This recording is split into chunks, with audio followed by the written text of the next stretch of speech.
نواز علی شاہ صاحب اور حضرت پیر سید مہر علی شاہ صاحب چشتی گولڈوی، یہ دونوں ایک ہی جگہ میں اور اکٹھے ایک ہی دور میں زیر تعلیم تھے۔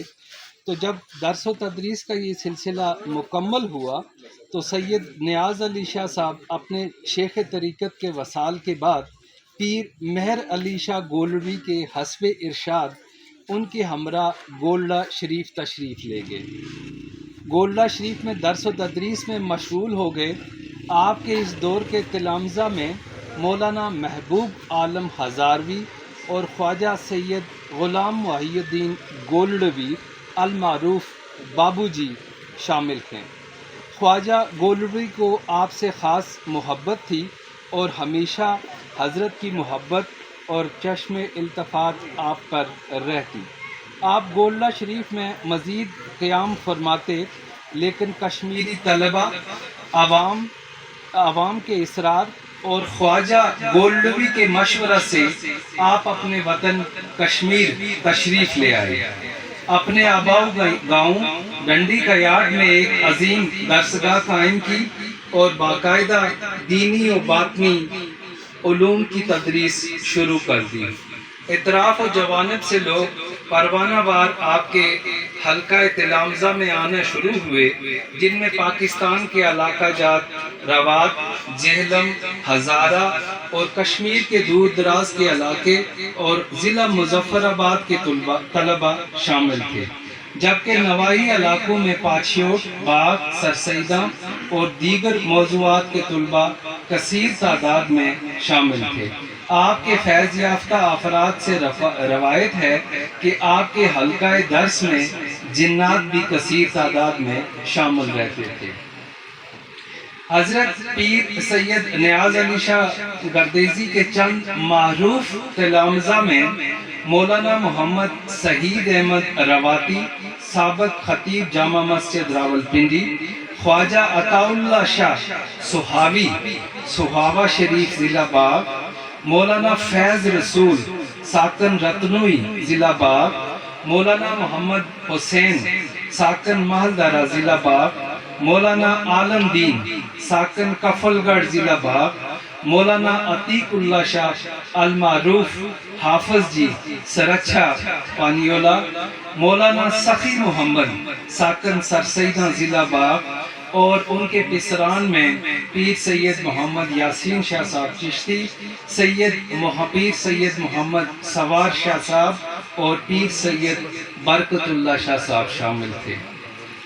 باغ کے نواحی قصبات سرسیدہ، ہلڑ سیدہ، قدر سیدہ اور کانا موری کے سادات گردیزیہ کے افراد نیاز علی شاہ صاحب کے عقیدت مند تھے اور اکثر آپ کے مدرسہ میں زیر تعلیم تھے۔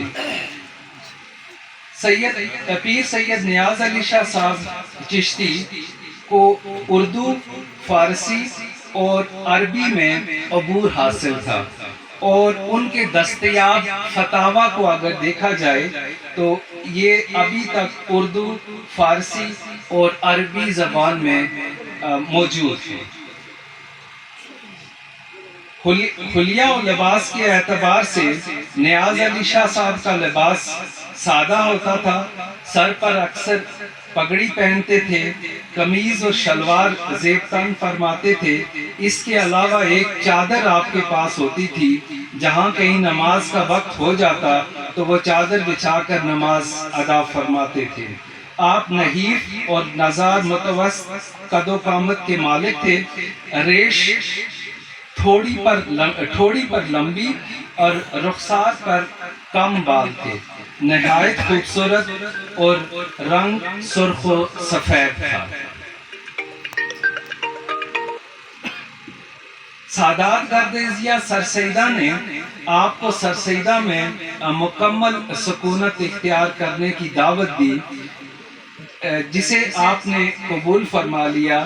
اس کی ایک وجہ یہ بھی ہو سکتی ہے کہ سرسیدہ باغ شہر سے بالکل قریب تھا اور شہر کے قریب رہ کر آپ زیادہ علم و فیض جاری کر سکتے تھے اور زیادہ سے زیادہ لوگوں کو دینی تعلیم سے مستفید کر سکتے تھے۔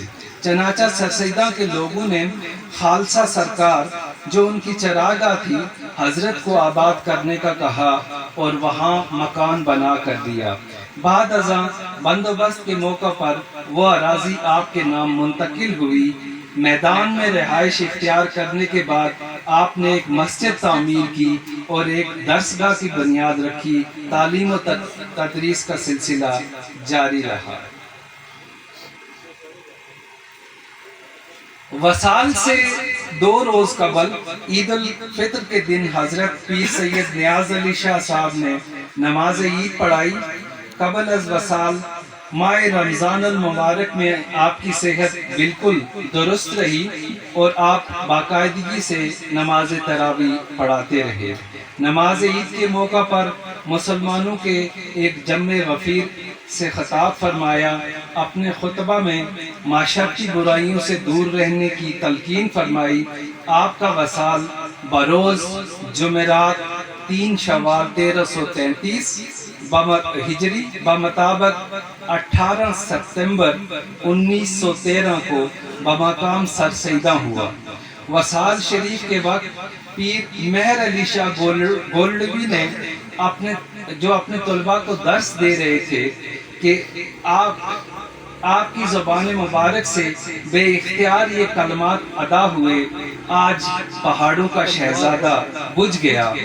آپ کے وصال کی خبر جنگل کی آگ کی طرح ہر سو پھیل گئی اور عقیدت مند اور سادات خاندان کے لوگ آپ کے گھر پہنچنا شروع ہو گئے۔ آپ کی اولاد میں حضرت پیر سید محمد یاسین شاہ صاحب جو خانقاہی نظام اور اس کے بعد سجادہ نشین تھے، پیر سید محمد سوار شاہ صاحب، پیر سید محمد برکت اللہ شاہ صاحب اور پیر سید محمد ثناء اللہ شاہ صاحب شامل ہیں۔ یہ مختصراً حضرت پیر سید نیاز علی شاہ صاحب کی زندگی کے بارے میں ایک خلاصہ ہے۔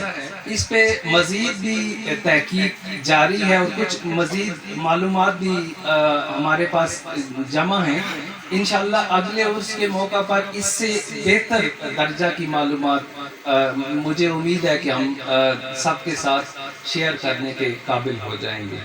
میں مزید آپ لوگوں کا ٹائم نہیں لوں گا، لیکن اگر ان معلومات میں کوئی تصحیح کی گنجائش ہے تو وہ ضرور ہمارے ساتھ شیئر کی جائے۔